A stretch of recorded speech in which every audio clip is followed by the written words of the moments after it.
انك تفوز بالالقاب. شفنا اللي تسيد الكاف ويعمل فيه ما يشاء هو فوزي لقجع في المنتخب المغربي مسكين، يعني يبكي هو والشعب تاعو والملك تاعو والناس كاع تبكي باش تدي كاس افريقيا اللي خداتها الجزائر. يعني حمد عبد الله سابق المنتخب الوطني هنا الى مدينه الرباط، والتحق بمقر اقامه المنتخب لتعويض حسام عوار المصاب. يعني هنا في مقر اقامه نروح نلقى مصيبه، وشكون اللي دايرها؟ الوفد تاع الفريق الوطني الجزائري داخل الفندق المخصص لهم. على فكره نعاود نقول لكم، راكم في المملكه المغربيه فوق أراضي تابعة للسيادة المغربية، راكم ضياف، راكم فريق راح يتنافس في منافسة رياضية، ماشي في حاجة تاع سياسة. واحد انا يدخلني لداره حاط لي فوطو تاع امه وبوه وخوته، انا شادني نروح نتوشي لي فوطو تاع العائلة. موضوع بعد هذه التغييرات وهذه القرارات التاريخية في كلمة واحدة، هل تعتقدون بأن الجزائر ستترشح لاحتضان نهائيات كأس إفريقيا؟ والجزائر كما تعلمون كانت قد سحبت ترشحها في وقت سابق احتجاجا طبعا على بعض الممارسات غير الرياضية. قطعنا نعم. يعني تنظيم لما الكاف تحترم الجزائر تعاود تقدر ترشح روحها باش تنظم كأس إفريقيا. محمد، تعتقد بأنه ستترشح أم لا؟ إذا كان الكاف غيرت الاسلوب تاعها مع الجزائر، نعم. الجزائر تقدر ترشح. انا اعتقد لا تترشح، لن تترشح الجزائر. ميدو، ما نظنش تغير القرار هكذا في ظرف يعني بعد سنتين من الاتخاذ ولا سنه ونصف من اتخاذ القرار بعد تغييره مباشره، يبقى قرار سياسي وقرار سيادي. نعم. امين. اول جزائري يستقبل المنتخب الوطني في مقر الاقامه تاعهم. مرحبا بكم خوتي، ان شاء الله الكحلوشه جزائريه هذا. السلام عليكم خوتنا. يا الشعب الجزائري ياكل اللحم، ياكل الحوت، ياكل الفواكه، علاه ماشي عايش كيما الشعوب؟ علاه؟ يا واش باقي لكم؟ راكم موده، اش باقي لكم؟ انسان ما ياكل فواكه، ما ياكل الحوت، ما ياكل اللحم، ما كان طرقان، ما كان مدرسات، ما كان مستشفيات، الدودارات، البراجات. الشعب الجزائري وين راه الاستقلال؟ الله يرحم والديكم قولوا لي الاستقلال اللي ديتوه كي داير؟ وانتم يا شعب الجزائري راكم عايشين في الجحيم، والله العظيم يا الاستقلال ما ديتوه، نحلف لكم والله. إلى مدينة الرباط كمال مهوي، مساء الخير، مرحبا بك كمال. مساء الخير سفيان، مثل ما تتابعون على المباشر وصول المنتخب الوطني قبل لحظات قليلة إلى مقر إقامته هنا بالعاصمة الرباط، وسط أجواء عادية وسط تركيز كبير من اللاعبين بعدما خاضوا حصة تدريبية صباح اليوم وتنقلوا مباشرة إلى مقر إقامتهم في الحد. هاد الفيديو بعد كراغيله اللي جاوا للمغرب، سقيو عيناتكم وفوجوا وما تستناوش شنقريحه وتبون ديالكم راه كيستناكم. المهم اخبار في راسكم، ساراو فوجوا شوفوا داكشي اللي ما عمركم شفتوه ورجعوا، ولكن حذاري ثم حذاري، لان شنقريحه وتبون ما تفكش معكم. باش تعرفوا علاش راهم سادين عليكم الحدود وعلاش ما بغوش يحلوها مع المغرب، غير باش ما تشوفوش هادشي اللي غادي تشوفوه وهادشي اللي غادي تعيشوه وهادشي اللي غادي تاكلوه، باش تعرفوا المغرب ماشي هو داكشي اللي كيقراوكم عليه وكيقولوا لكم. المغرب الواقع ماشي داكشي اللي كيقراو لكم تما في القنوات ديالكم في الاذاعات ديالكم داكشي. المهم كراغيله، ولكن واحد الفئه من الرجال ومن العيالات ديال الجزائريين الاحرار الشرفاء اللي فعلا كيبغوا المغرب، كيبغوه، يعني فعلا هادوك راكم ما مقصودينش بهذا الفيديو ديالنا وما مقصودين حتى شي حاجه، ولكن راه السكات ديالكم هو اللي وصل هذا الشيء لهذا.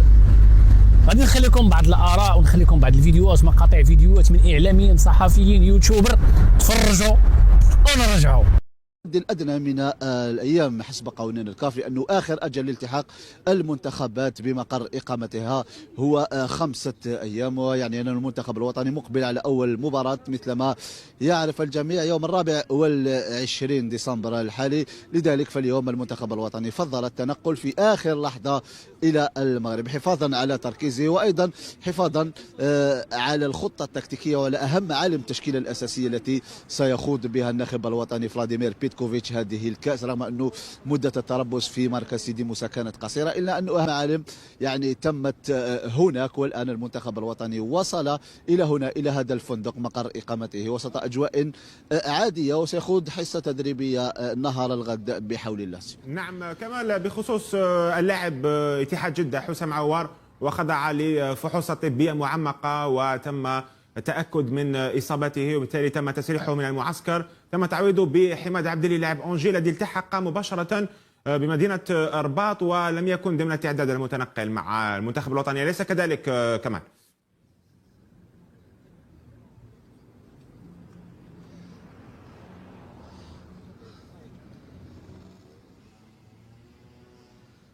نعم، يعني حماد عبدلي سبق المنتخب الوطني هنا إلى مدينة الرباط، والتحق بمقر إقامة المنتخب لتعويض حسام عوار المصاب. يعني هنا في مقر إقامة المنتخب الوطني في شارع ابن خلدون، مقر إقامة يبعد على ملعب التدريبات بحوالي 10 دقائق فقط، أين سيتدرب المنتخب الوطني، وأيضا يخوض مبارياته على ملعب يبعد أيضا حوالي ربع ساعة من هذا الملعب، لأنه المنتخب الوطني هذه الظروف التي سيكون متواجد فيها هنا خلال مشاركته في الدور الأول على الأقل من كأس إفريقيا. نعم، كيف هي ظروف الإقامة بالنسبة للمنتخب الوطني؟ ماذا عن الفندق وملعب التدريبات، وأيضا كيف هي الأجواء هناك المناخية بمدينة الرباط؟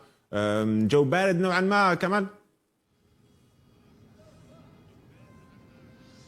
عادية، ليس يعني نفس الجو الموجود في الجزائر، يعني حتى مقر الإقامة يعني عادي، وحتى نفس يعني الملعب التدريبات، يعني هي أمور عادية. المنتخب الوطني من خلال جميع مشاركته يعني تقريبا نفس الظروف المتواجدة خلال يعني مشاركات المنتخب الوطني في مختلف الكؤوس الإفريقية. نعم كمال، النسختين الماضيتين من كأس إفريقيا غادرنا منافسة من الدور الأول وعجزنا حتى عن تحقيق فوز في دور مجموعة. الأمور تغيرت مع بيتكوفيتش، الكل معول على تحقيق طبعة مثالية. المنتخب الوطني رفقة بيتكوفيتش منذ التحاقه حقق 15 انتصار بقيادة المدرب السويسري، 3 تعادلات وهزيمتين، حصيلة إيجابية مكنتنا من التأهل إلى كأس إفريقيا وإلى المونديال، وبالتالي الأنظار ستتجه يوم الأربعاء لمباراة السودان. يجب أن ندخل بقوة في المنافسة ونحقق. الفيضانات الأخيرة فضحت تواطؤ نظام المخزن وأبانت عن اختلالات في البنية التحتية، بنية تحتية مهترئة. ممكن نتحدث أيضا قبل أيام قليلة من انطلاق كأس إفريقيا رأينا ملاعب بين قوسين التي ستحتضن هذا الحدث الإفريقي رأيناها في وضعية كارثية وفي أسوأ حالاتها. دكتور، يعني مفارقة غريبة عجيبة، يعني من جهة أقل أزمة تحدث في الجبهة الداخلية. ماذا نعني بالجبهة الداخلية؟ لأن السياسة الداخلية هي امتداد للسياسة الخارجية. إذا كان السياسة الداخلية في المغرب على أقل أزمة سواء طبيعية أو غير طبيعية لم يستطيعوا حل هذه الأزمة أو اتخاذ القرارات اللازمة والتخطيط المسبق لتفادي يعني الضحايا. شفنا في فيضانات آسفي يعني ضحايا ما يزيد عن 50 ضحية، وبالتالي هذه الأزمة الناتجة عن السياسة الداخلية وناتجة على ما يبدو أنه هناك يعني هشاشة في البنية التحتية، وكشفت عجز منظومة السياسة الداخلية في التعامل مع الأزمات. نعم. مفارقة. لماذا قلت مفارقة؟ من جهة المغرب تسوق لبرامج التنمية في المحافل الدولية وفي الأمم المتحدة، وكأن المغرب والتنمية وتتقدم بوتيرة متسارعة، لكن على أقل أزمة وجدنا أن المغرب يعيش أزمة داخلية. يعني سياسته الداخلية ليست انعكاس طبيعي للسياسة الخارجية. ما يسمع في السياسة الخارجية لتحسين صورة المغرب وتحسين كذا، إلا أنه الازمه ضربت في هنالك ايضا دكتور ازدياد في حالات التذمر والاستياء الشعبي من هذه الممارسات لنظام المخزن، والتي ممكن يدفع ثمنها المواطن المغربي الذي لم يزدد الا ذلا فوق ذل وقهرا فوق قهر وفقرا فوق قهر. يعني ازدياد حالات الاستياء والتذمر الشعبي تزداد كل يوم ايضا. بطبيعه الحال لما يكون النظام او البنيه التحتيه مهترئه. السلام عليكم خوتنا. يا درا الشعب الجزائري ياكل اللحم، ياكل الحوت، ياكل الفواكه، علاه ماشي عايش كيما الشعوب؟ علاه؟ يا واش باقيكم؟ راكم موده، اش باقيكم؟ اذا ما ياكل فواكه، ما ياكل حوت، ما ياكل اللحم، ما كان طرقان، ما كان مدرسات، ما كان مستشفيات، الدودارات، البراجات. الشعب الجزائري وين راه الاستقلال؟ الله يرحم والديكم قولوا لي الاستقلال اللي ديتوه كي داير. وانتم يا شعب الجزائري راكم عايشين في الجحيم، والله العظيم يا الاستقلال ما ديتوه، نحلف لكم والله. كحل هذا واش دينا من الصحراء الغربيه اخويا العزيز. كحل الشباب يجي يا والله غير بسم الله ما شاء الله. حاوليك حبيبي خطيك من واش يحكي لك العسكر خويا العزيز. يا الشباب يا جدك حاوليك الاوميغا 3 خويا العزيز. حاوليك تعرف هذا الشيء يسموه دوك نوريك حبيبي. هذا يسميوه لي سبادو، الاخر الصنور، هذا البونيت، هاوليك الرايه، هاوليك الميرلون، هاوليك السول، هاوليك الكلامان، هاوليك الميرلو فريتور، هاوليك الباجو، هاوليك الباسامان، هاوليك السيبيا، هاوليك الشوبا، هاوليك الروجي، هاوليك الموستيل، هاوليك الدرعي. كحل هاوليك الراسكاس، هاوليك الدرعي، هاوليك الشامه، هاوليك الزريقه والشرغو. كحل خويا العزيز والله غير بسم الله ما شاء الله. هاوليك السومو السلمون، هاوليك كروفيت في الانواع خويا العزيز. كحل حبيبي بسم الله ما شاء الله والله غير بري خيرات خويا العزيز. كحل كحل ليا كي معمر خيرات سي فري ماناش كيف يا خو. يا كحل ليا المروكي راه خويا العزيز. كحل حبيبي بسم الله ما شاء الله. هاوليك الخيرات في المروك خويا العزيز. كحل حبيبي سي فري ماناش كيف حبيبي.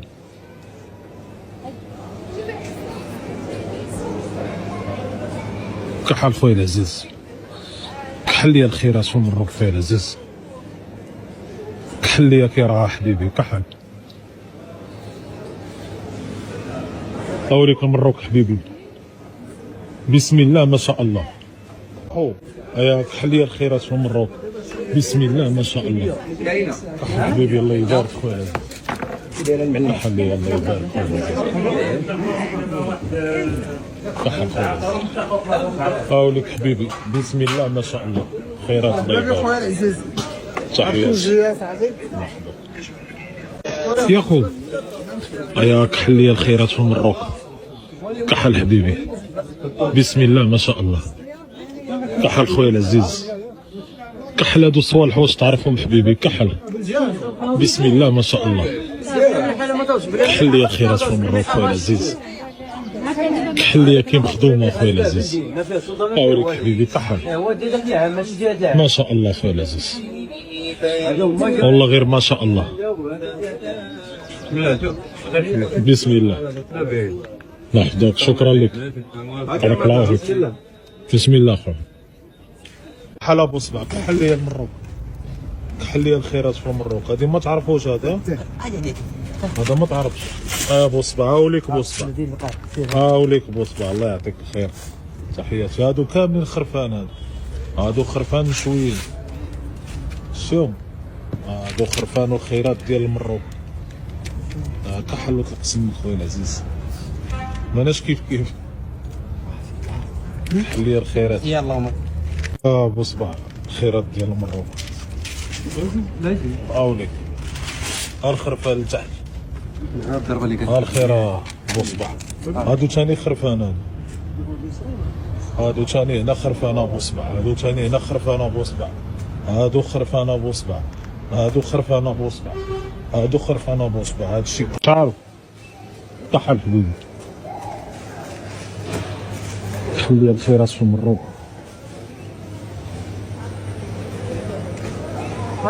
والله غير بسم الله ما شاء الله خويا العزيز.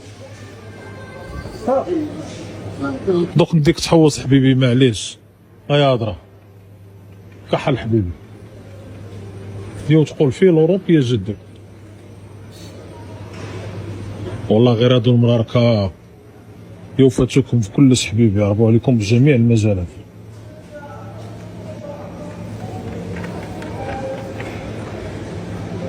كحل حبيبي.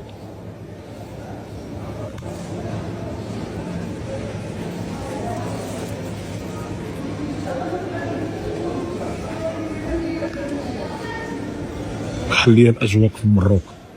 دوك نديك تحوص حبيبي معليش. دوك نوريك صوالح شابين والله غير جامي شفتهم خويا العزيز. كحل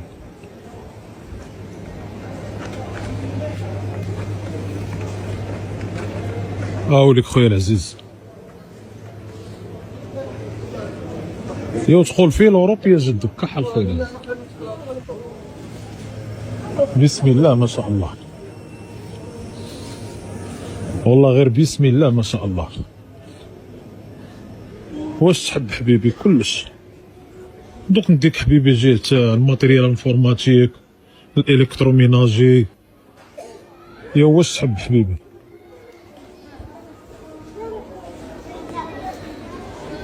هاوليك مرة خويا العزيز الشباب حبيبي.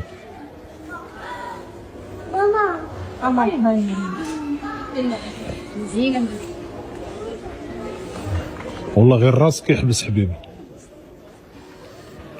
هاوليك هذا جناح نتاع الماتريال انفورماتيك. كحل حبيبي. كحل خويا العزيز. هاوليك حبيبي. كحل خويا العزيز. والله غير هذا جناح نتاع الماتريال انفورماتيك في المروك حبيبي. جميع الماركات العالميه كلش حبيبي. واش تحب. هاوليك العلم اللي يدير فيكم القنطايه رياح حمراء ونجمه خضراء. هاوليك حبيبي. كحل بسم الله ما شاء الله. كحل حبيبي. كحل خويا العزيز. الشباب يا جدك.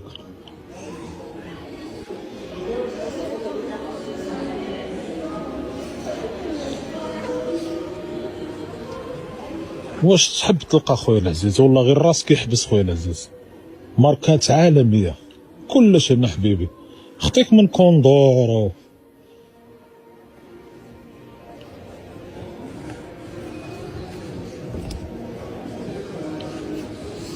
كحل حبيبي. بسم الله ما شاء الله. خطيك من كوندورو ديك الصوالح تاع رانا نشجعوا المنتوج الوطني. واش تحب خويا العزيز هنا. كحل هاوليك حبيبي. بسم الله ما شاء الله. كحل انت يمينا ويسارا حبيبي انت. والله غير راسك يحبس خويا العزيز. كحل بسم الله ما شاء الله.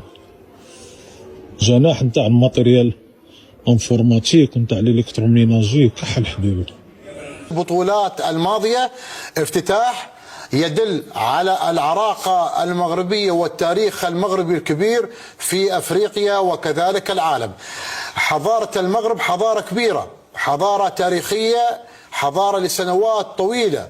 أعتقد الآن الجمهور الأفريقي على موعد مع افتتاح جميل ورائع من المملكة المغربية الشريفة. المغرب أعدت العدة بتاريخ كبير، ومثل ما قال لك السيد فوزي الأقجع هذه البطولة مغايرة عن جميع البطولات، وبطولة استثنائية وحدث رياضي كبير في أفريقيا، وممكن أحسن من افتتاح بطولات كأس العالم في بعض البلدان.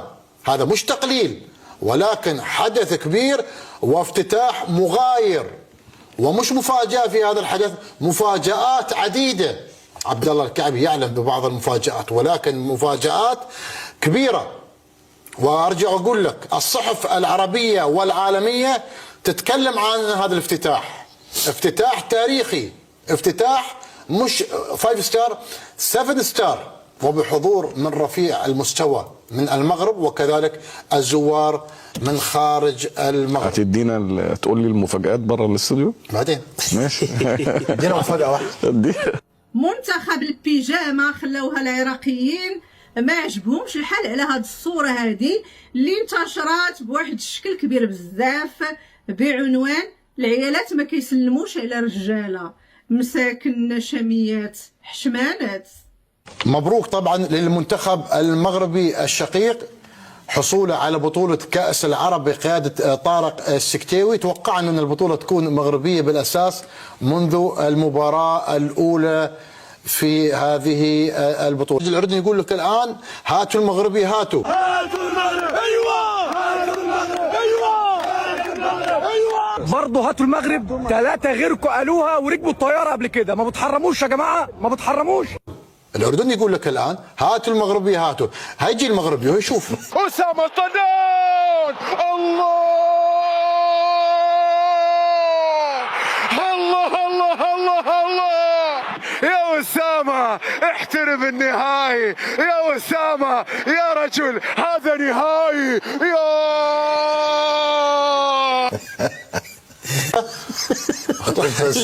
اللي تمنى هو اللي خسر. اللي يتمنى هو خسر.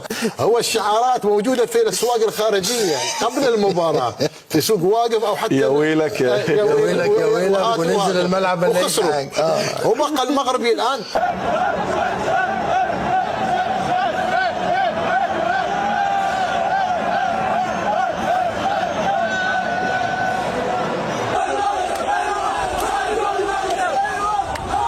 ايش بيك يا اخويا؟ والله المغرب سكتنا. خرج المنتخب الاماراتي نقول له هردلك منتخبنا، خرج المنتخب السعودي هردلك، القطر، كل المنتخبات ما في زعل، ولكن في بعض الناس تزعل وما ترضى ان منتخب بلدها انه يخرج. اخذتوا الحكم، اشتريتوا الحكم، كنا افضل، هذا كلام ما ينقال، وهذا كلام عار من الصحه بالاساس. منتخب ضعيف فنيا ما يودي، هذه الحقيقة. في تعدي على اللعيبه الاردنيه، على تعدي على اللاعب النشابه. لكن هذا هو اللاعب التزم. لا في عدد ما التزموا، ما كان يلعب لا على الصفراء ولا على الرايه نهائيا، يمشي طابه سريع. هذا الشيء يعني الحكم ما كانش في المستوى اليوم. لا بعدين الحكم مش مضبوط. قلت لي عند ضربتم اليوم. اكيد انضربنا، لكن ما شفت ضرب. هي لعبه رابح وخسران، ولكن في ظلم، احنا بحال نظيف وفقط لا غير. يعني بتشوف الحكم ما كانش في المستوى اليوم؟ لا مش في المستوى مضبوط صراحه. عجبتك المباراة؟ ابدا ما عجبتني صراحه، الحكم غير عادل ابدا، وكان لازم يعطوا اكثر بنالتيز للاردن وهيك، بس للاسف يعني الحكم ظالم. شو بدنا نحكي؟ المحاولة الآن، الكرة لعبت عكسية بعد ذلك رأسية. الله الله الله الله الله الله الله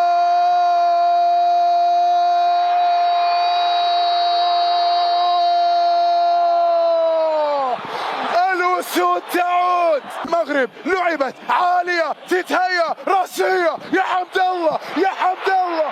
الله الله الله الله الله. مبروك لعشاق المملكة المغربية مع تتويج المغرب بهذه البطولة، وكذلك دخول المغرب على أبواب كذلك كأس أفريقيا، وتستمر النجاحات وأكيد الانتصارات والألقاب والبطولات من السكتاوي، وبانتظار طبعا الفرحة الكبيرة لوليد الرقراقي. مبروك كابتن عيسى. ألف مبروك للقيادة المغربية، للجمهور والشعب المغربي، للجامعة المغربية، للمدرب المميز طارق السكتاوي ونجومه ولاعبينه.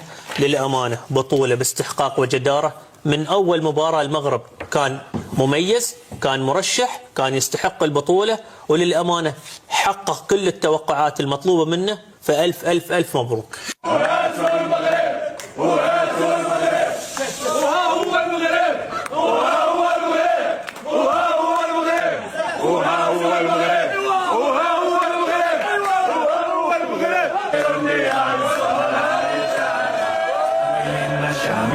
يا الدوبل فيها جدك كحل خيرات، حل يا كرا يا والله غير بسم الله ما شاء الله. حاولي تحجبي كحل الشباب يا جدك، حل يا البيسكيرا في المرة خويا العزيز، الويفي ولا كام ولا كليم. يا الدوبل فيها جدك والله غير الدوبل فيه، حل يا البيسكيرا في المرة خويا العزيز، الويفي ولا كام ولا كليم. يا الدوبل فيا جدك والله غير الدوبل فيه. حاوليك البيس في المروك حبيبي، يا البيس بالويفي ولا كام ولا كليم يا جدك كحل والله غير الشباب بسم الله ما شاء الله. كحل لي البيسكيرا في المروك، يا كحل لي البيسكيرا في المروك دوبل فيا جدك والله غير مازاله دوبل فيه كحل بسم الله ما شاء الله. يا الويفي ولا كام ولا كليم يا جدك. كحل خويا العزيز الشباب. ايا كحل لي البيسكي راه في المروك. ايا شد روحك مليح حبيبي. كحل لي البيسكي راه في المروك خويا العزيز. يا الشباب يا جدك. كحل لي البيسكي راه في المروك. بسم الله ما شاء الله خويا العزيز. والله غير الشباب 2025 يا جدك. كحل حاولك البيس الشباب في المروك خويا العزيز. كحل حبيبي سي فريمون اش كيف. ايا كحل لي البيسكي راه في المروك حبيبي. ايا شد روحك مليح خويا العزيز. والله غير الشباب. كحل حبيبي يا خو البيس مازالو يمشي بتريسينتي في المروك. علاه تقولوا لنا راح يمشي بالحطب والمراكه راح يضربوا بالشمع. ايا بركه ما تفرطوا علينا. بركه هادي كاع ما كاش منها. بركه ما تفرطوا علينا يا خو البيس مازالو يمشي بتريسينتي في المروك. علاه تقولوا لنا المراكه راح يضربوا بالشمع وهذا راح يمشي بالحطب. انا خويا العزيز يا خو كحلي البيس في المروك. الويفي ولا كام ولا كليب. كحلي البيس كي راه في المروك. كحلي البلاد كي شابه خويا العزيز. كحلي نلقاو الديزاين والارشيتيكت والشوارع والبنيان. كحل حبيبي ماناش كيف حبيبي. والله غير هادو المراركه فاتونا ب 200 سنه حبيبي. يا كحل وطلق سمك يا بو صباع المبردع يا شوشع. هي اللي راك تقول تزير شابه على المروك. كحل حبيبي. شد روحك مليح حبيبي. هاوليك المروك خويا العزيز. بسم الله ما شاء الله. كحل حبيبي. كحل ليا كي خادمين خويا العزيز. والله غير راسك يحبس خويا العزيز. سي فري ماناش كيف حبيبي. الشباب يا جدك. خفاك من واش يحكي لك العسكر حبيبي. هاوليك جميل يشارك معاك الاجواء. والله غير الشباب.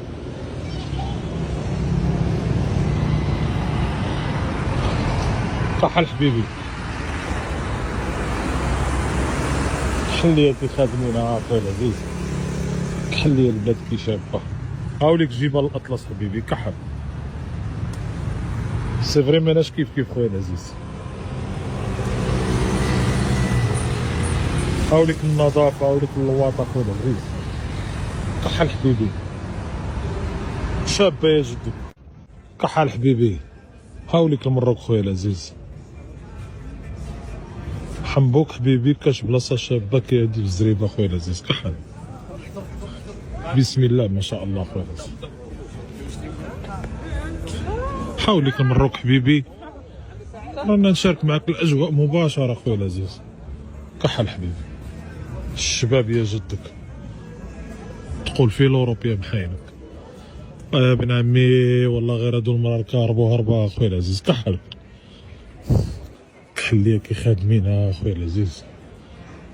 كحل ليا الديزاين. كحل حبيبي. حاوليك المروك حبيبي. لا راك مكنوط خويا العزيز. لا حكمتكم القنطه. كحل خويا العزيز. الشباب حبيبي. حاولك المروك خويا العزيز. بسم الله ما شاء الله. يو تقول في لوروب يا جدك. كحل خويا العزيز. والله غير هادو المراركه فاتوكم 200 سنه خويا العزيز. كحل ليا كي خادمين. كحل ليا الاجواء في المروك كي راه خويا العزيز. كحل ليا الشباب. كحل ليا الديزاين. كحل ليا الارشيتكتير. كحل ليا خويا العزيز. كاش بلاصه مخدومه كيهادي في الزريبه خويا العزيز. حنبوك قول لي. هيا كحل يا بو صباع المبردع يا شوشع يا الحمره يا البعره يا الزيله يا بو بعران يا بو صباع يا اللي راسك مربع يا اللي راك تقول لا تزاير شابه على المروك. يا ما تحشموش. كحل خويا العزيز. والله غير راسك يحبس حبيبي. هاوليك طابي روج حبيبي.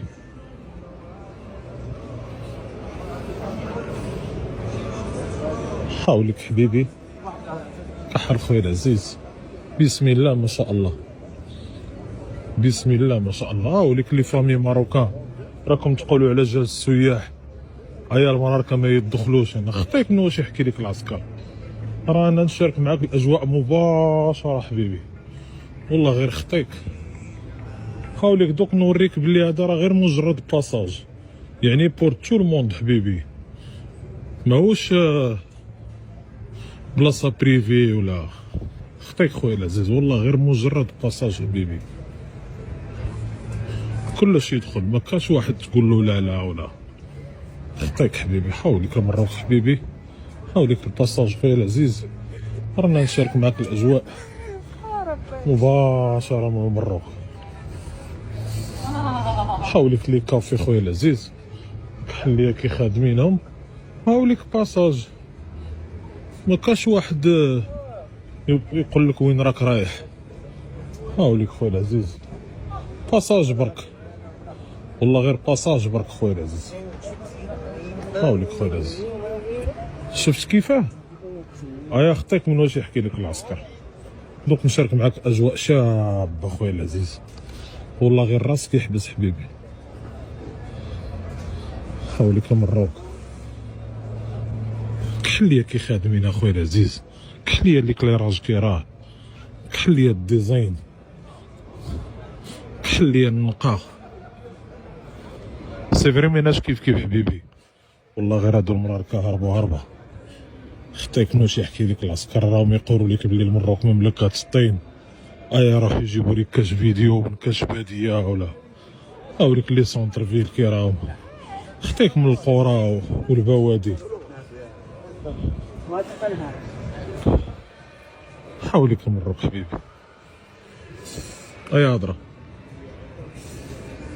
ايا هضره حبيبي، والله غير راسك يحبس. كحل حبيبي، حاولك الشباب، والله غير سي فري ماناش كيف خويا العزيز.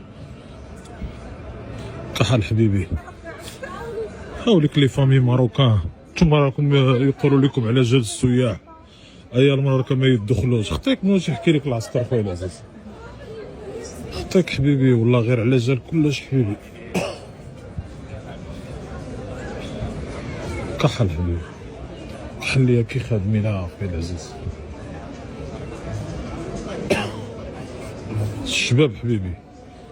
تكلم بلغة الأرقام على أن البطولة العربية كانت ناجحة على جميع الأصعدة، كرويا جماهيريا وكذلك تنظيميا. في الحقيقة أنا ضد مسألة يعني أن نتكلم عن عرب إفريقيا وعرب يعني القارة الآسيوية. طبعا هنالك بعض المتعصبين للمنطقة الجغرافية هم الذين يطلقون مثل هكذا يعني تسميات وهكذا تقسيمات، لكن أنا شخصيا أرى بأنه البطولة يعني مهمة جدا للمنطقة العربية، وهذا الطابع هو الذي أعطاها يعني نوع من المنافسة الشرسة بين المنتخبات العربية، على اعتبار بأنه هنالك ديربيات بين منتخبات عربية، وممكن هذه البطولة مستقبلا ريم أنها تتفوق على البطولات القارية، بالرغم من أنه لم تنضوي بعد تحت لواء الاتحاد الدولي لكرة القدم. الفيفا اعترفت بها في 2021، لكن الحساسية المباريات بين بلدان جيران يعني، وكذلك ديربيات التي نشاهدها يعني في هذه البطولة، تعطي إضافة نوعية لهذه المسابقة من ناحية الندية، من ناحية المنافسة. والأرقام التي شاهدناها ريم في البطولة على مستوى الحضور الجماهيري وكذلك التغطية الإعلامية المميزة تظهر بأنه مثل هكذا بطولات قد تساهم يعني في انتشار كرة القدم، وهذا ما تطمح إليه الفيفا على مستوى نشر كرة القدم في العالم وتوسيع دائرة المنافسة من خلال يعني رفع عدد منتخبات كأس العالم وكذلك ظهور بعض البطولات. وأنا أتوقع بأنه في بطولات أخرى إقليمية ستأتي في الطريق، وهذا في مصلحة الفيفا اقتصاديا طبعا. يعني كما قلت سيد نور الدين، هذا التقسيم بين عرب إفريقيا وعرب آسيا حظي بانتقاد واسع يعني على مستوى التواصل، وسائل التواصل الاجتماعي. إلى أي مدى أيضا ربما يكشف عن ربما جهل بالتركيبة الإثنية المغاربية؟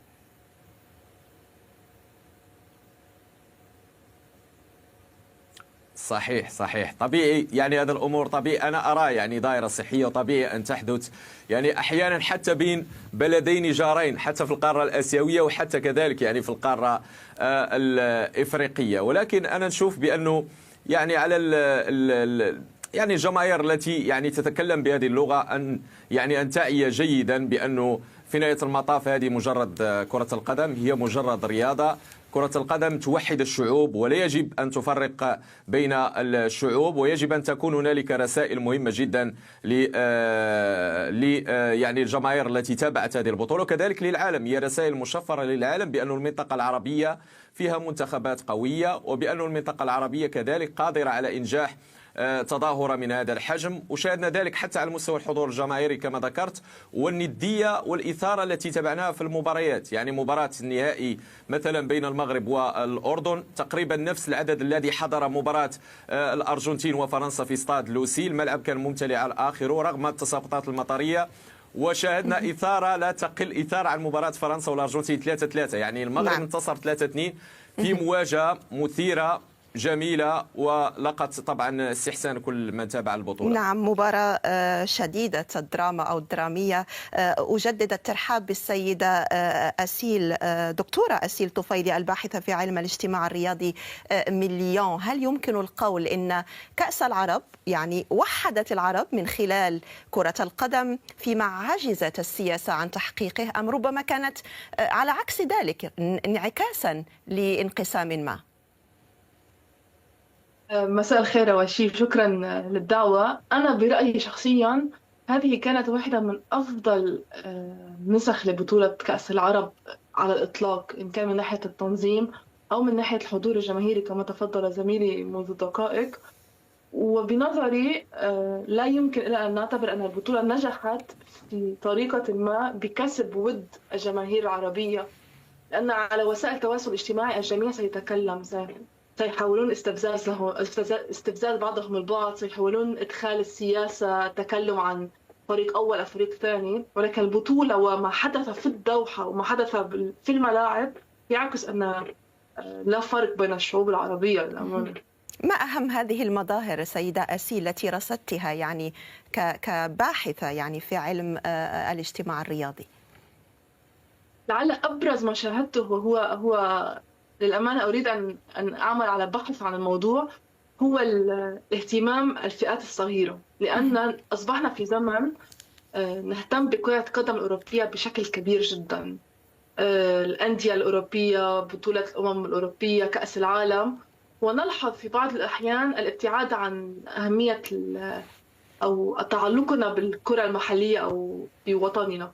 ولعل هذه الفيديوهات عبر وسائل التواصل لأطفال أطفال في صغار السن وأشخاص صغار السن في الملاعب يتابعون، يبكون بحسرة في بعض الأحيان، يشجعون منتخبهم، سينعكس بطريقة أو بأخرى على لا أقول ازدياد حبهم لوطنهم لأنهم يحبون وطنهم طبعا، ولكن بشكل ما على استيعاب أن نحن أيضا جيدون، ليس علينا دائما التمثل بالغير أو بالغرب لنبدأ. تماما.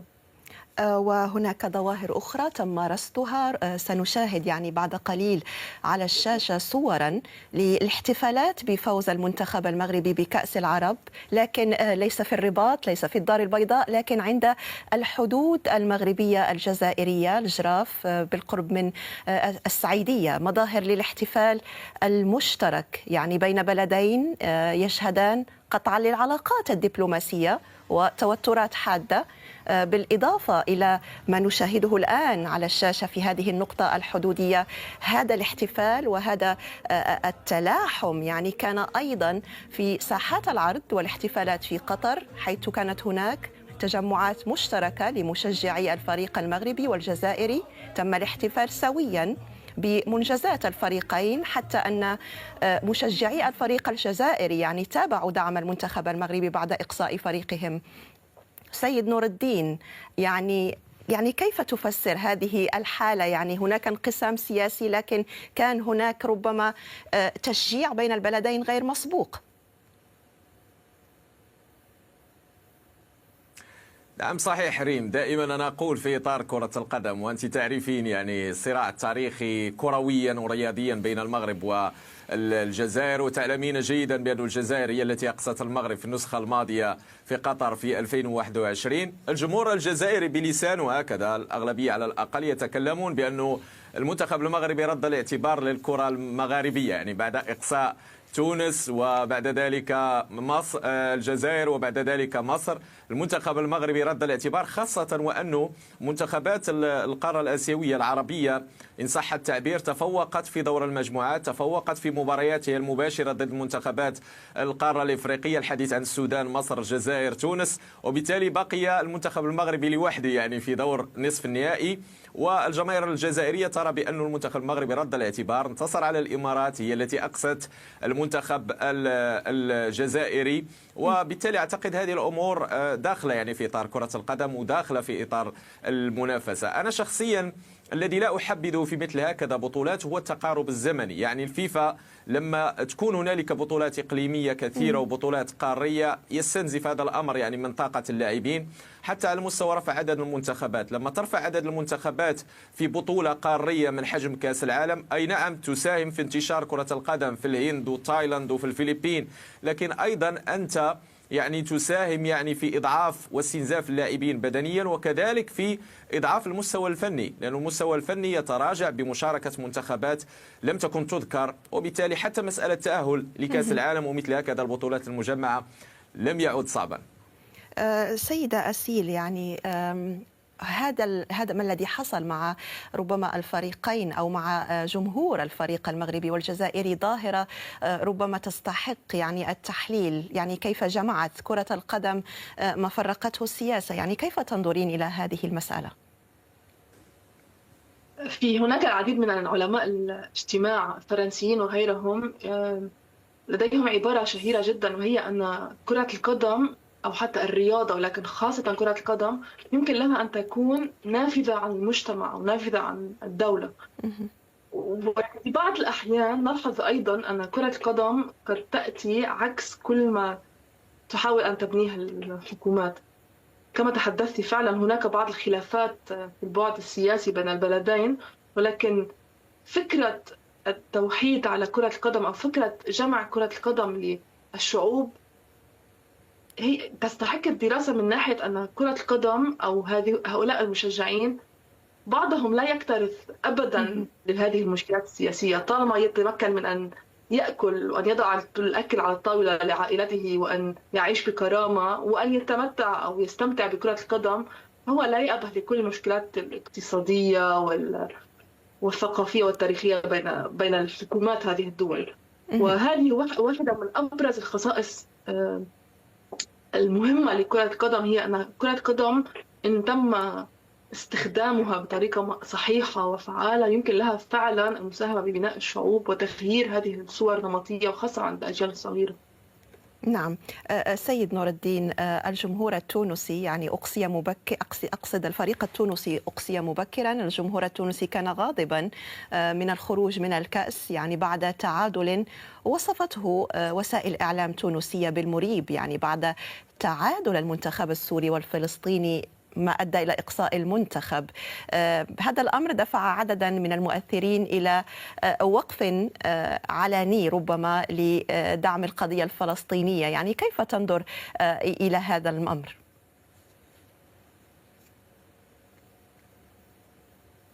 صحيح، المنتخب التونسي خرج من البطولة يعني بشكل غير متوقع، ليس فقط تونس وإنما أيضا قطر في مجموعة كانت فيها مفاجآت كبيرة، وكذلك تأهل كل من فلسطين وسوريا إلى دور الربع النهائي. في الحقيقة المجموعة هذه كانت فيها الحسابات الكل يرشح قطر وتونس، لكن حدث العكس.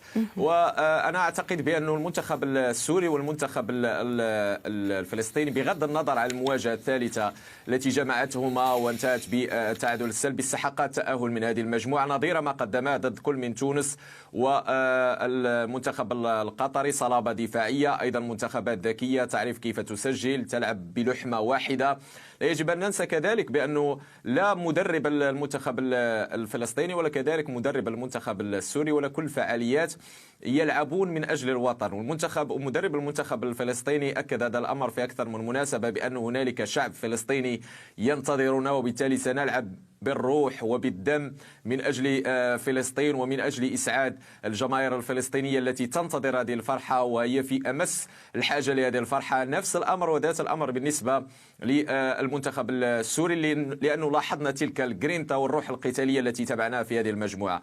المباراة الثالثة أي نعم انتهت بنتيجة 0-0، تعادل كان يكفي الفريقين للتأهل إلى الدور الثاني. هل سنقول بأنها كانت متعمدة هذا التعادل؟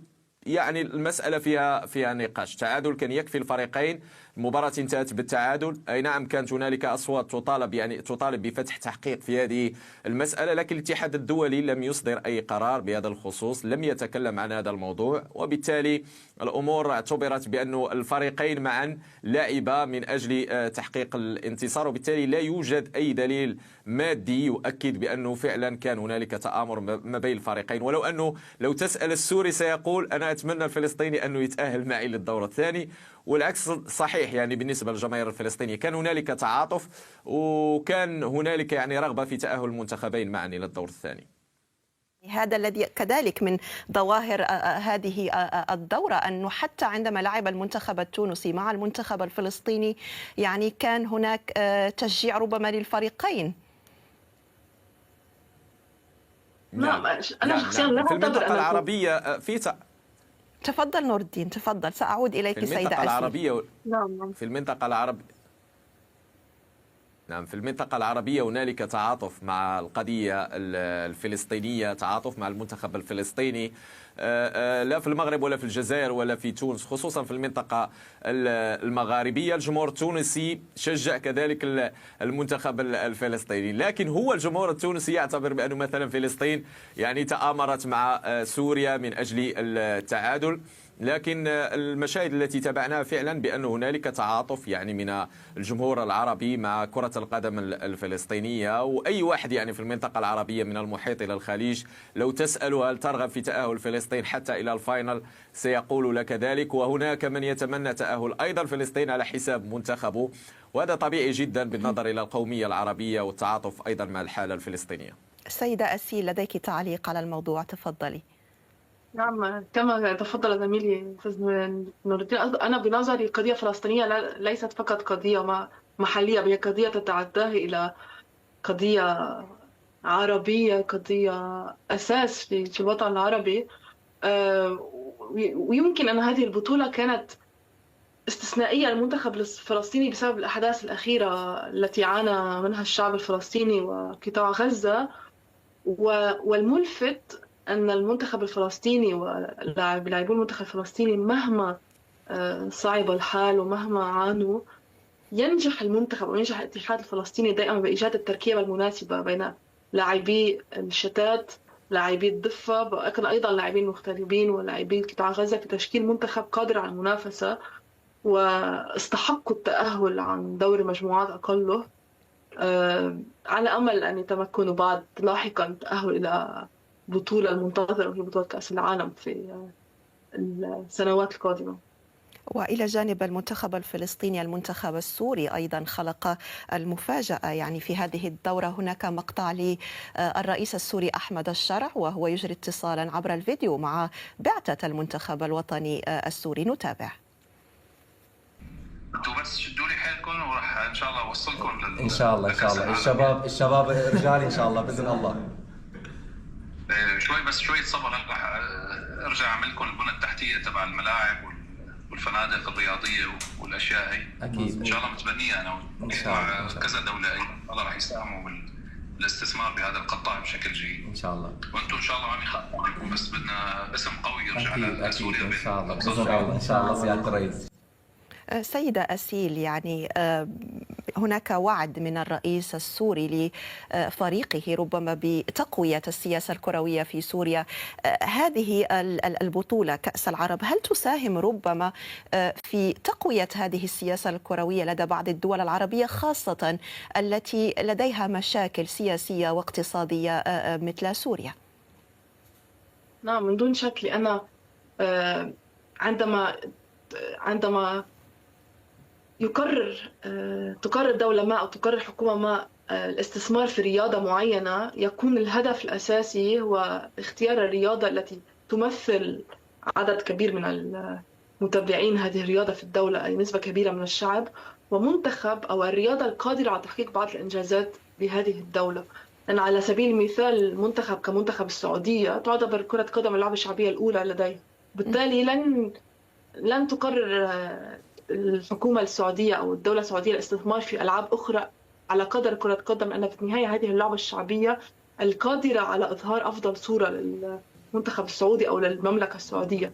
والأمر نفسه ينطبق على باقي الدول العربية. مشاركة في بطولة كأس العرب والتي أقيمت بتنظيم رائع من قطر، مما يعكس أيضا اهتمام الدولة القطرية ولكن اللجنة المنظمة أيضا، هو دافع أو هو أسلوب أو طريقة أو حافز لهذه المنتخبات أو للاتحادات أن تظهر أن كل ما على دولهم فعله هو الاستثمار أكثر في الرياضة أو في كرة القدم، وهذه المنتخبات قادرة على تحقيق النتائج. وأكبر مثال مرة أخرى هو المنتخب الفلسطيني والمنتخب السوري الذي بإمكانيات ضئيلة جدا حققوا إمكانيات ضخمة جدا أو نتائج ضخمة جدا في هذه النسخة.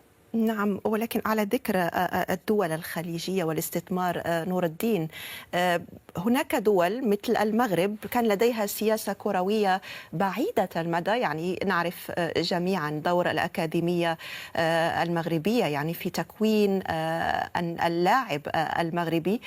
لكن السؤال هنا المنطقي، دول الخليج لديها أيضا إمكانيات، لماذا دأبت على تجنيس لاعبين؟ أقصد هنا مثلا فريق الإمارات يعني من دول أخرى خاصة اللاتينية، عوض إرساء ربما سياسة كروية بعيدة المدى للاستثمار في الكفاءات الرياضية الوطنية. نعم مريم، صحيح. وهنالك مقولة مشهورة جدا بأن كرة القدم هي رياضة الفقراء. يعني في الخليج العربي مثلا في الإمارات أو في قطر أو في السعودية، يعني بالنسبة لي قطر الإمارات يعني بشكل أكبر هنالك يعني ارتياح مادي بالنسبة للشعوب يعني في هذين البلدين، وبالتالي الأغلبية لا يتجهون لممارسة كرة القدم. يعني ليس هنالك يعني شغف كبير جدا كما هو في باقي المناطق العربية مثل المغرب العربي أو العراق أو الأردن أو فلسطين أو حتى السعودية بدرجة أقل. وبالتالي حتى المستوى المادي والمعيشي يساهم يعني في اختيار الشعوب يعني والمواطنين لمجالات أخرى ورياضات أخرى ممكن يعني غير كرة القدم. وهذا هو يعني أعتقد الفرق بين مثلا المغرب وبين الخليج العربي، بالإضافة كذلك لتواجد المادة الخام والقرب الجغرافي للمملكة المغربية من أوروبا، من محيطها الإفريقي كذلك، والشغف الكبير، المتابعة الجماهيرية، عشق كرة القدم. أعتقد كلها أمور يعني تسهل على المسؤولين يعني من ناحية التكوين إنشاء الأكاديميات أنهم يجدون المادة الخام، وهذا ما يضطر من خلاله يعني بعض البلدان إلى تجنيس لاعبين يعني من أمريكا اللاتينية أو من آسيا أو حتى من إفريقيا. دكتورة أسيل، يعني في نفس النقطة، كيف تقيمين ربما السياسة الكروية لبعض الدول الخليجية التي تمتلك إمكانيات؟ شاهدنا طبعا نجاح قطر في التنظيم، ليس فقط في التنظيم، قدمت أيضا جوائز ومنحا سخية للفائزين ربما بلغت ملايين الدولارات، يعني غير مسبوقة في تاريخ بطولة كأس العرب. لكن في نفس الوقت يعني نجد مسألة التجنيس، نجد يعني بعض الثغرات. يعني كيف تقيمين هذا الأمر؟ الفكرة هي أن لكل اتحاد سياسة ما أو لكل دولة ومنظمتها الرياضية سياسة ما تحاول اتباعها. نرى مثلا، لأعطي مثالا عن مثال أعرفه جيدا وأنتقل لاحقا للتكلم عن البلاد العربية أو الخليجية، المنتخب اللبناني عمد في السنوات الأخيرة إلى محاولة إيجاد اللاعبين من أصول لبنانية ينشطون في الدوريات الخارجية، خاصة أن بسبب الحرب الأهلية أو حتى الحرب العالمية عدد كبير جدا من اللبنانيين هاجر إلى البرازيل، الأرجنتين، فنزويلا وغيرها. وبالفعل نجحنا إن كان على صعيد كرة القدم الرجالية أو النسائية إيجاد عدد كبير جدا من اللاعبين يملكون الأصول اللبنانية ليأتوا ويلعبوا، وهذه بطريقة ما نحاول تعويض ضعف المواهب أو عدد القليل من المواهب القادرة على اللعب على مستويات عالية. انطلاقا للخليج، كما قال زميلي، أنا أضع السعودية في خانة منفصلة لأن عدد سكان المملكة كبير جدا مقارنة بالإمارات وقطر حتى البحرين وغيرها من الدول الخليجية. بالتالي نظرة الدولة أو المنظمة الرياضية للسياسة تنمية الرياضة تختلف. بنظري الشخصي الإمارات تعاني من جفاف على مستوى المواهب الرياضية، واستغلت بطريقة ما السياسة الموجودة في الاتحاد الدولي لكرة قدم الفيفا، اللي هو إذا ما ولد الشخص في الإمارات وعاش وتجنس قبل عمر 16 يمكن له اللعب بالمنتخب أو الحصول على الجنسية. ذهبوا إلى نحو بعيد جدا، حيث أن التشكيلة معظمها من اللاعبين المجنسين. قد يكون الشعب الإماراتي لا يوافق، لأنه لن يشعر أنه ينتمي لهذه المجموعة وهذه الكتيبة، لأنها تبدو أكثر كفريق من منتخب. ولكن هذه السياسة قد يكون الهدف منها هو محاولة تحقيق الفوز على المدى القريب، ولكن ماذا عن المدى البعيد أو المتوسط، وماذا عن السنوات القادمة والأجيال الصغيرة في الإمارات أو حتى في قطر، لو أن قطر سياستها مختلفة بعض الشيء. السيدة أسيل، يعني قبل أن أنتقل إلى سيد نور الدين، ربما لنختم النقاش بملف كأس إفريقيا على الأبواب، هناك يعني نقطة أيضا يعني لافتة في ليست فقط في كأس العرب مؤخرا لكن عموما في السنوات الأخيرة، الحضور النسائي العربي اللافت يعني في الملاعب، في التشجيع، يعني الإقبال النسائي أيضا على كرة القدم. إلى أي مدى يعني هذه الظاهرة أصبحت متنامية، وكيف يمكن أيضا تشجيعها أكثر؟ يمكن أن أتكلم لسنوات عن هذا الموضوع، لكن سأحاول اختصارات التكلم باختصار. وأنت لاعبة كرة قدم سابقة سيدة أسيل. صحيح، لعبت سابقا، وحتى قررت دراسة دكتوراه عن كرة قدم نسائية في لبنان لمحاولة معالجة ما يحدث. يجب أن لا ننسى أن كرة قدم ليست فقط ما يحدث في أرض الملعب، وبالتالي إذا ما وضعت الدول استثمارات عديدة في اللعبة وفي المنتخب بنفسه قد تحصد النتائج، وهذا أمر رائع. ولكن يجب أيضا أن نساهم بطريقة أو بأخرى بتنمية قدرات النساء اللواتي يرغبن في العمل في القطاع الرياضي، وهذا أمر أصبح أكثر من شائع في البلاد العربية كلها، إن كان على صعيد رئاسة الاتحادات كما نرى مع الأستاذة سمر نصار التي تقدم عملا رائعا في الأردن منذ توليها المنصب، أو حتى في باقي الاتحادات أو في باقي الأندية. هناك العديد من النساء اللواتي ينشطن في اتحادات، إن كان عن طريق الماركتينج أو عن طريق الصحافة أو أي قطاع آخر. بالتالي كلما ازداد عدد هذه النساء سيتم تحفيز نساء أخريات أو حتى خاصة الجيل الصغير بسبب السوشيال ميديا أن يندفع أكثر وأكثر، وأن يقتنع بأن كرة القدم لطالما كانت لعبة محكورة للرجال عبر الرجال، ولكن يجب وأخيرا يفتح الباب أيضا للسيدات ليدخلن وينشطن أيضا في هذا المجال. سيد نور الدين، كأس إفريقيا أو كأس الأمم الإفريقية على الأبواب، هل نتوقع استمرار هذه اللحمة العربية، اللحمة المغاربية في المسابقة الإفريقية، أم ربما هنا القواعد تختلف الموازين؟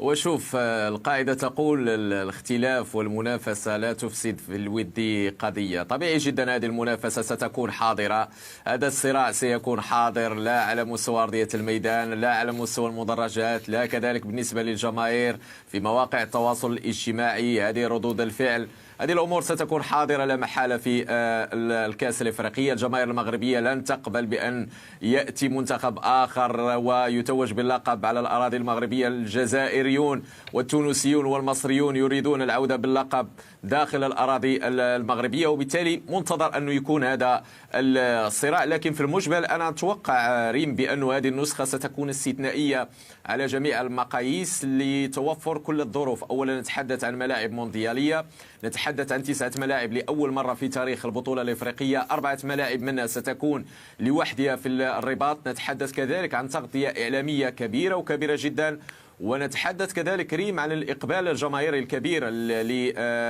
للحضور ومتابعة المباريات في كأس إفريقيا، لا من أوروبا لا من إفريقيا لا من المنطقة العربية. وتغطية ستكون استثنائية لهذا الحدث الذي تفصلون عنه يومين فقط. المنتخب الجزائري يريد أن يحوز نجمته الثالثة، نفس الرغبة من أجل يعني السيطرة على كرة القدم الإفريقية من جديد من الكرة المصرية.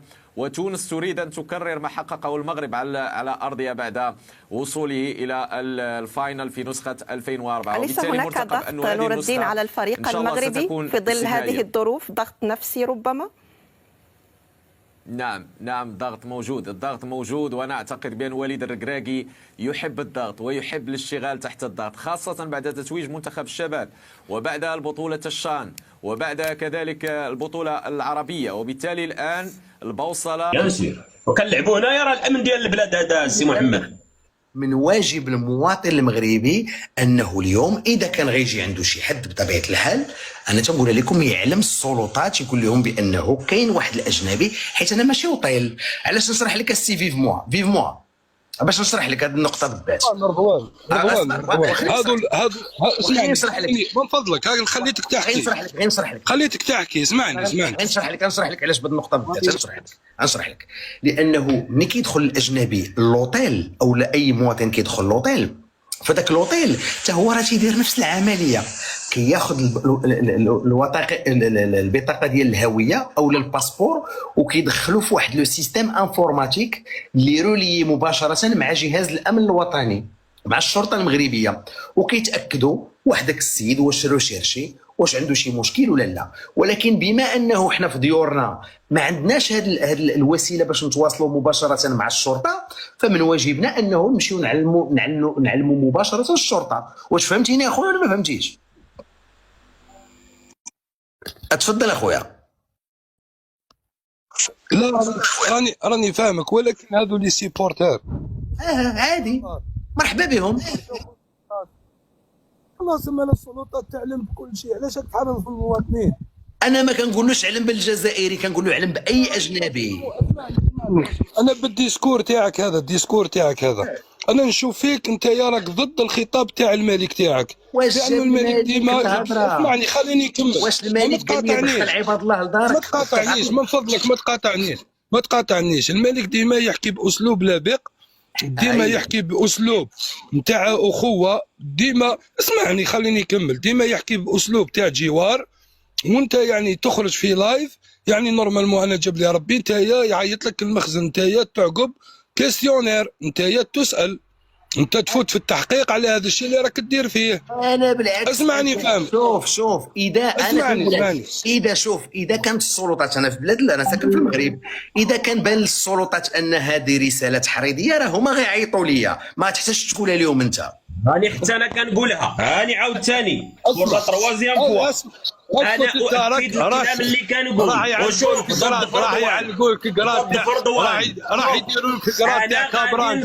ضد فردوان وضد هادو اللي مع رضوان في التعليقات. اسمع، ضد فردوان وضد هادو اللي مع رضوان في التعليقات. انا غادي نحضر اجانب، وخصوصا ساركز على كرغوليا الشرقيه صافي. وإلا كان بان حتى انا للسلطات احرض غدا تستدعيني شوف الشرطه القضائيه للتحقيق. شوف انا ما كنت اسمع مرض كبير، اسمع مرض اخ انا ما كنهضرش على المواطن الجزائري، كنهضر على اي مواطن اجنبي كيف ما بغى يكون. من واجبي، من المفروض عليا انه انا نعلم السلطات، نقول لهم راه عندي اجنبي في الدار، هذه الاولى. ومن واجبي انه نتضامن مع خوتي باش اذا بغى شي حد انا افضل انه نصيفطوا للوطيل. علاش غنجيبوا عندي للدار؟ واش داك الوطيل ما يخدمش؟ تفضل خويا. رضوان والله العظيم يا المغاربه غير غادي يدخلوا الجزائريين لديارهم وغادي ياكلوا عندهم وغادي يشربوا عندهم وغادي يديروا معاهم فوطوات وغادي يديروا معاهم وما قلناش ديكلاري اسمعني لا هو شوف انسان على واش يديكلاري اجنبي دخل عندك للدار ما تديكلاريش؟ علاش تديكلاري؟ واش انت بعقلك؟ واش عليك شما دار لك لا الاجنبي هذاك شما دار لك الاجنبي هذاك اسمعني علاش راك تقاطعني خويا؟ والله ما خليتنا نركبوا زوج كلمات على بعضهم خويا. الدوله ديالي كتطلب مني، هذه رساله ديال الدوله ديالي، هذه رساله ديال الدوله ديالي كتطلب مني انه انت يعني نوصل لها الرساله، ماشي انا كنقول لك. الدوله ديالي كتطلب مني انا كمواطن مغربي، نحن كمواطنون، انه نديروا يدنا في الدوله ديالنا. الدوله ديالنا كتطلب منا وتحثنا على انه اللي دخل عندنا نعلموا به السلطات. هذه الدوله ديالنا صاحبي. لا انا راح نقول لك لا انا نقول لك باللي المغاربه غادي يعصيوا الاوامر تاع السلطات. قول لي علاه. من حقهم الا بغى يعصي شي واحد منه السلطات. قول لي علاش. الا قلتي نقول لك لا. خايف لك العشيك. قول لي علاش. هاو سؤال بسيط. علاش قول لي ما نخاف. علاش؟ بارك الله. الدراهم والله ما يسمعوا لا بالمخزن. واش انت بعقلك؟ المغربي شوف، المغربي كيفضل الامن ديال بلادو على داك الاورو اللي غيدخلوا من والله الدرهم والله راني يبيع حالك المروك تجيبها معك في شكاره. المغربي ماشي هو الدرهم هذيك يقدر يدير اسونسيال رضوان. خير الحديث ما قل ودل. اسمعني الجزائري يقدر يديرها، المغربي ما يديرهاش، ما كيبيعش. اسمعني لا احنا 132 سنه وحنا نقاتلوا على البلاد حتى استرجعنا السياده تاعنا. انت عندك حمايه. لا انت عندك حمايه. انت عندك حمايه فرنسيه، انت محميه فرنسيه. انت غادي يصوروا تمثال ليوطي اللي راه عندكم ثم صوروه، غادي نديروا له فيديوهات تمثال ليوطي. سير انت عندك الحركه، انا ما عنديش. خليني وسير اخويا انا كنعاود نقولها لكم اخواني الكرام، هذا نداء انا عاود الله يرضي عليكم. اي مواطن اجنبي دخل عندك ديكلاري للسلطات. اي مواطن كان غيبات عندك ديكلاري للسلطات. عيط في ابل تليفونيك ل 19 او لا سير للسلطات. اي مواطن اجنبي دخل عندك للدار اعلم السلطات، ما فيها حتى شي مشكل. راه لوطيل ملي كيدخل له راه كيعلموا مباشره السلطات. اي مواطن اخواني الكرام من اي بلد كان دخل عندك للدار اعلم به السلطات. قول لهم انا كمواطن الكرام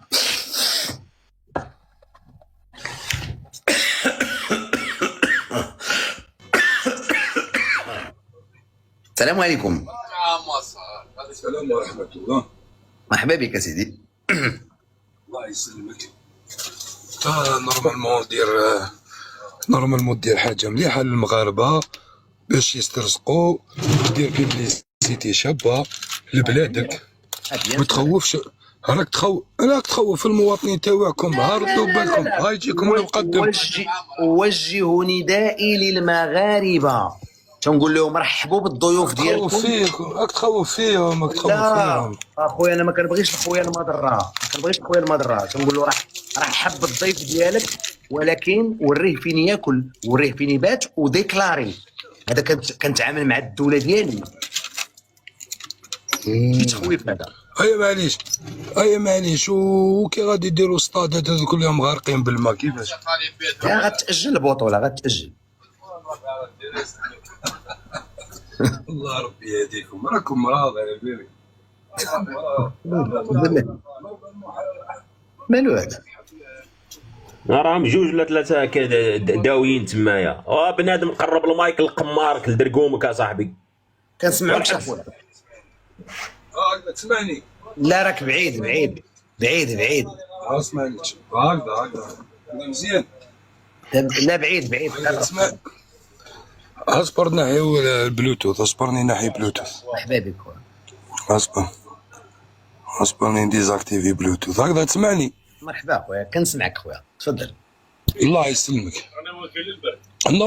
نورمالمون ترحب بالجزائريين، كنرحب نورمالمون تقول لهم لا ما راكش ترحب بهم.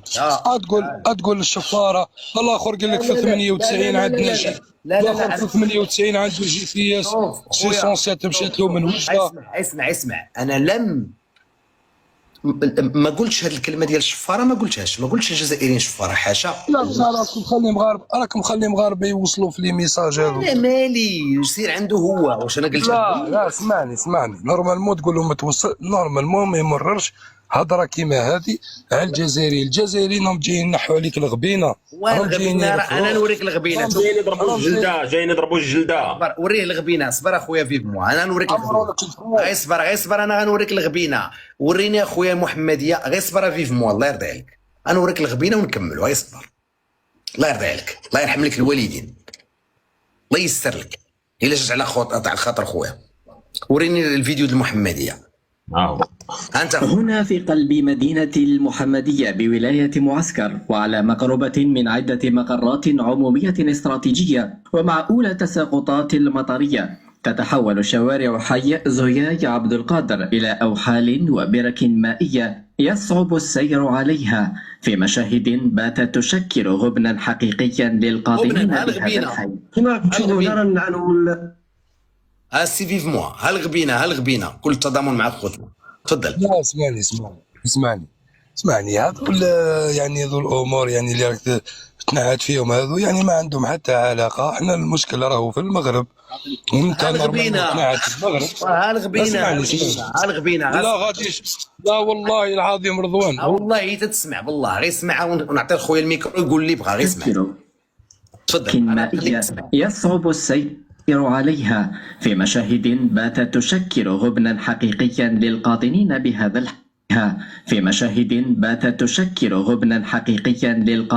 بهذا الحي. كما راكم تشوفوا هنا رانا نعانوا من الطريق، في الشواقل الكبار، في الجامع، في الصالات، في الغرايين الصغار ولاد يروحوا يقراوا قرايه، يعانوا جي صباح في الخدمه ثاني. مام الوطن ما تقدرش تفوت منها لوطو مشارجي يدخل منها يخلي نصها قاعدين في الطريق من هيك، تزيد تصب انه تسمى ما تخرجش، تكون خدام ما تخدمش، راك فاهم؟ نشوفوا فينا شويه ديروا لنا حل.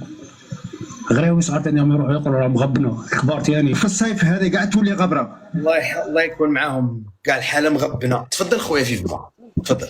يمك شفت لي فيلا اللي عندهم المواطنين ولا ما شفتهمش لي فيلا هذو؟ فيلا؟ لي فيلا اللي كنت تشوف فيهم ما شفتهمش؟ شفت غير طريقتها لي فيلا ما شفتهمش؟ العاصمه الجزائر شنو سميتها؟ عاصمة الجزائر اسمها العاصمة، الجزائر العاصمة. أنا لو وريتك اليوم الناس في العاصمة.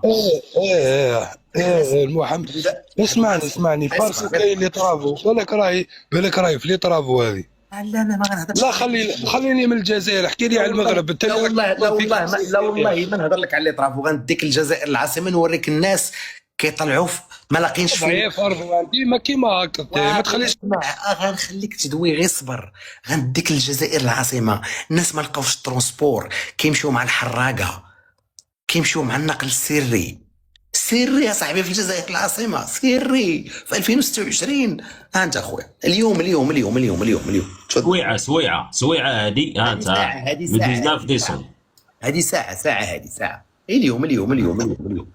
هذه السيارات التي تنتشر بمداخل حي الرئيس حميدو أو لابوانت أصبحت الوسيلة الوحيدة المتاحة للسكان، حيث يضطرون للاستعانة بسائق كلونديسان للتنقل بمبلغ 50 دينار للمكان أو أكثر. رانا نعاني في الترونسبور هذه ساعة باش تخطي. تفضل خويا فيف موا، فعلي لابوانت هذه ساعة. اسمعني، لا شوف حتى في فرنسا اللي يعني تمدوا بها انتم الأمثلة، لما كان الكثرة تاع الشعب نقولوا والطالب على النقل، داروا حتى التاكسيات بريفي كيما نقولوا احنا كلونديستان VTS، صح ولا لا؟ VTS مش VTS. صح، VTS كاين تاكسيات هو بريفي. بار اكزومبل انا عندي طونوبيل نخدم اسمعني في فهمتها، والطي فهمتها وديك الاس ما فهمتهاش. ماشي با المهم يقولوا في تي اس، انت حوس عليها من بعد تراك الله يبارك. انا كنعرف الفي تي اس ما كنعرفش الفي تي اس. معليش في تي سي في تي اس ما يهمش، بالك انا غلط في النطق والله ما يهمناش. احنا راح نشوفوا فرنسا عندها الحراقات، فرنسا عندها ليك لونغ اسمعني خلينا في المغرب. احنا غادي نشوفوا عجب العجاب في لاكوب دافريك هذه في المروك، امني بالله وراس امه وامك غير غادي نشوفوا العجب العجاب. احنا ما والله العظيم غير غادي تكونوا فضيحه تاع القرن.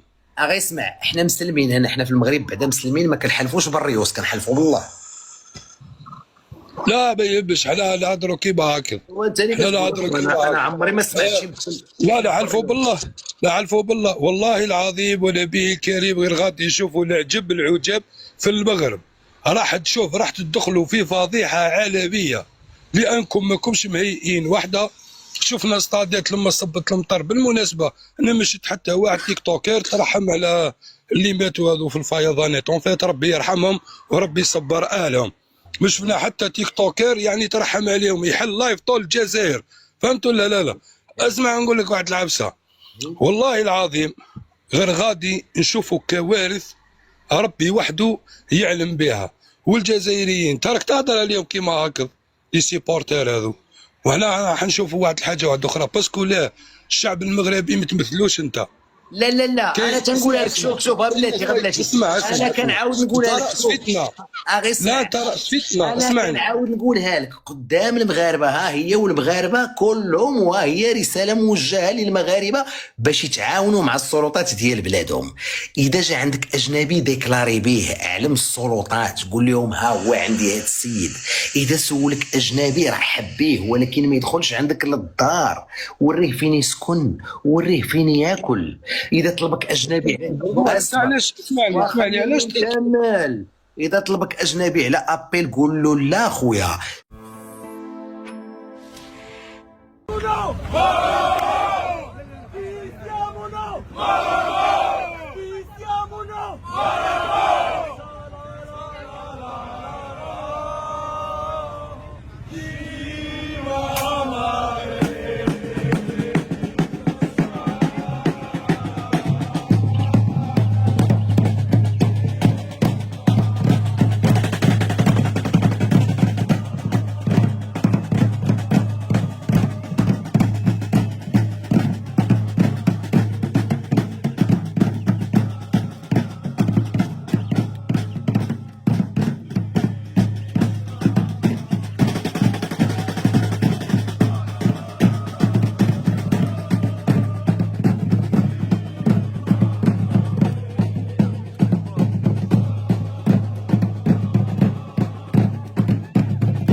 ما تنساش تشترك في القناة وتفعل الجرس باش يوصلك كاع الجديد. كما شفتوا اعلاميين صحفيين يوتيوبر ما شاء الله كلشي كيشيد بالبنيه التحتيه ديال المغرب، كلشي كيقول ما شاء الله غادي يكون احسن تنظيم، غادي تنظيم عالمي، كلشي عاجبو الحال. لكن واحد الناس اخرى ما كينعسوش، هما اللي في المراديه. واش نقري حاول تبون هادشي راه باين، لكني اش غادي نقول لكم، الناس تبني وتزيد لقدام وانتم بقاو في ديك العقليه ديال السبعينات او السبعينات ديال القدافي وبومدين بوخروبه، بقاو بدوك الافكار. المهم خوتي وخواتاتي ما تنساوش الدعم ديالنا، بارطاج وجيم ولايك ووزع الفيديو مع صحابك. الى عجبك الفيديو معكم خوكم جيدو على قناه الدار تي.